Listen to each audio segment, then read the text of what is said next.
whereas the child in the inner city Los Angeles might have absolutely does have a totally different outlook or different career path than the child in Wisconsin. I firmly believe that's a state's decision, and in so, I believe it's a 10th Amendment issue. That's the first big crack. In fact, that might be the wrecking ball that we need. In Colorado, they had a similar program. They call it the DECA program. Whereas you get half the day, you go for like an apprenticeship, just like you were saying. Mm-hmm. And the other half is where you're doing your basic subjects. Sure. And we have something like that in Wisconsin as well. But the greater point is, and I think what Kirsten was getting at, is if you've got the Federal Department of Education determining what every child in America is supposed to be learning, then that's handicapping every child, because you can't have a common curriculum for every single child in America, because they're going to grow up with different American experiences. And you have to respect that, you have to recognize that, and ultimately it's not fair to the future of this country to do that. Right? There are a few ways the federal government can really impact its the country's future. One is through education, and it can have a negative impact by having too broad of control over what the children of the next generation of their society learns. Okay. But the other thing is also colleges.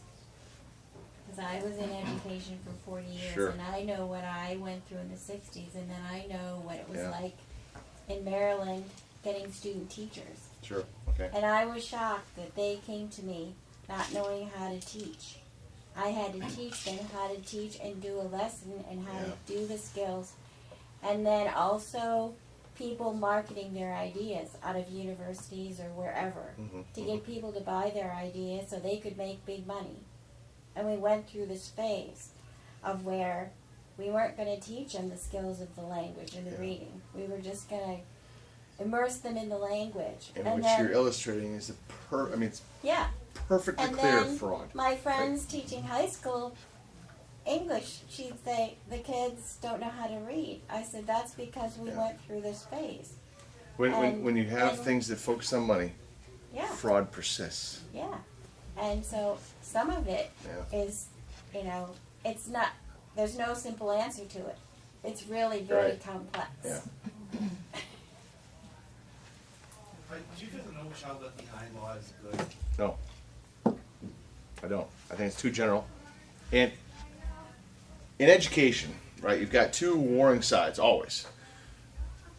Republicans are always saying we need to hold schools and classrooms and teachers to a higher standard. Democrats are always saying we need to throw more money at the problem, give them more money to work with. Well, neither of them in a vacuum is right. Both of them fail. And what you've got then in the middle is a teacher who just wants to do a good job. The teacher just wants to get in the classroom and educate the children. Instead, they're being blamed.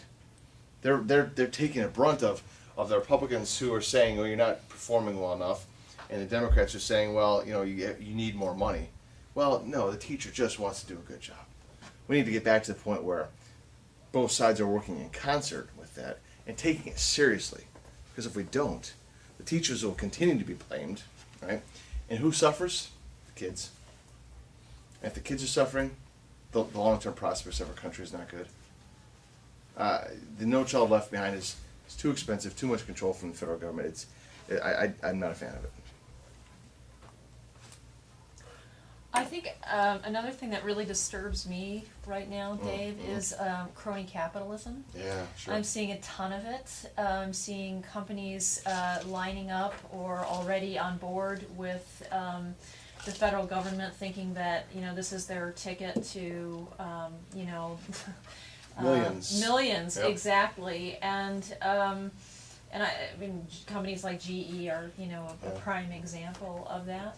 I guess I'm also sort of wondering how you begin to combat crony capitalism from a seat in the Senate. Yeah, crony capitalism is another byproduct of a government that's growing too large, right? So when you have a huge bureaucratic program like a healthcare bill that becomes healthcare law, you have a lot of people who see an opportunity to benefit off of that. They don't care what the long-term prospects are or the health of the country is because of the economic health of the country. What they're looking at is their bottom line. And we see that everywhere. When government grows too large, fraud, waste, and abuse always pop up, and it always revolves around the money issue. The best way to do that, Kirsten, the best way to limit that, to limit crony capitalism, to limit fraud, waste, and abuse, is to limit the size of government. That's really is the only way to do it. Can I ask a follow-up? Please do. Yes. You mentioned healthcare, and I do see huge issues with crony capitalism in healthcare. But the other thing that sort of my wheels are turning about is that there's a huge cry in the Congress right now to repeal and replace healthcare. And I don't know, I guess I'm wondering how realistic you think that is, and what, if you don't think that's realistic, what the best solution is? Yeah, I don't think it's realistic, bottom line, because let's say every incumbent Democrat loses their re-election in the U.S. Senate. We still don't have a veto-proof majority. So as a majority, we can say, yeah, we want to repeal health care, but it will be vetoed by President Obama. Just well.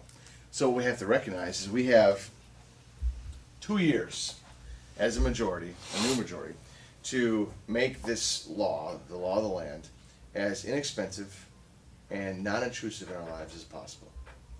That's our number one responsibility as it applies to the health care bill. Then in those 2 years, we have to also recognize that Americans finally see that health care has been dealt with. They might not like it.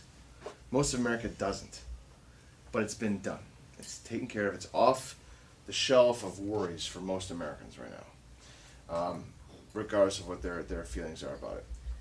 If we just come in and say, all right, we're going to repeal it, we're going to take it away, it puts it right back on that front burner of concern for most people. So what we need to do is in those 2 years, we need to be judicious about this. We need to be smart about it. We need to recognize that we can't just rip it out, because that takes a scab off this wound that just is starting to heal. And in those 2 years, between 2010 and 2012, the elections in those years, we need to come up with a plan that works and addresses the two major issues of healthcare reform, right? Access to health insurance, the cost is just simply too high. And if you have pre-existing conditions, the cost is astronomical. We need to find a way to create a solution that's market-driven, it's consumerism at its best, because that's when things are most efficient, to allow the Republicans, or at least the conservatives, to roll out a plan that works for America. And we have to do that in 2 years. If we run on the platform of repeal or reduce, reuse, recycle, whatever the 3 R's are that we hear all the time, that doesn't solve anything. It just complains more about it. Americans are sick and tired of people complaining. Republicans had an opportunity to solve this. They didn't. Thank you. Yeah. Yes, ma'am. Ladies first. I used to live in Oklahoma about 15 years ago, 5 years, and back then the most popular car was a pickup.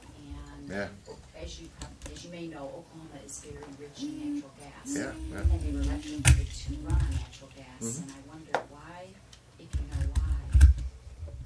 I mean, we are very rich as a nation in natural gas, and we export a lot, but why don't we use that, leverage that to decrease our dependency on crude? Well, yeah.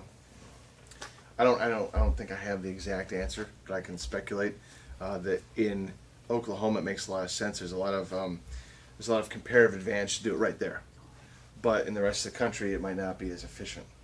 Shipping it or piping it to another location might be dangerous or too difficult, too costly. I can't say for sure, but that's probably why.